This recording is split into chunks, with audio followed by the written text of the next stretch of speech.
শাহজাহান ইসলাম নূর, বাংলাদেশি মুসলমান।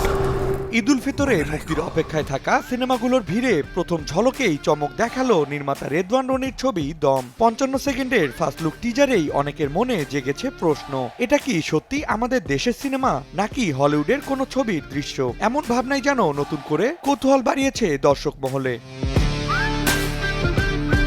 টিজারের শুরুতেই চোখে পড়ে বরফ ঢাকা দুর্গম পাহাড়ি পথ, শুষ্ক মরুভূমির রুক্ষ পরিবেশ আর ঘোড়ায় চড়া সশস্ত্র দলের শ্বাসরুদ্ধকর কিছু দৃশ্য। প্রতিটি ফ্রেমে রয়েছে অ্যাডভেঞ্চার আর রহস্যের ছাপ, কখনো বন্দিদশা, কখনো উত্তাল পানিতে ঝাঁপ, আবার কোথাও ধ্বংসস্তূপে পরিণত হওয়া জনপদের দৃশ্য। সব মিলিয়ে টিজারটি গল্পের রহস্যকে আরো ঘনীভূত করেছে। মনে রাখবা, তোমাদের সাথে দেখা হবে সিনেমা হলে।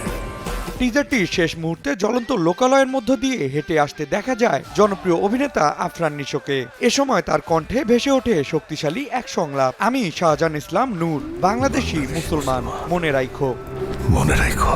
এই সংলাপই যেন ইঙ্গিত দেয় ছবিটিতে দেখা যাবে এক ভয়ঙ্কর ও দুর্বিষহ যাত্রার গল্প, যেখানে বেঁচে থাকার লড়াই আর পরিচয়ের প্রশ্ন একসঙ্গে জড়িয়ে আছে।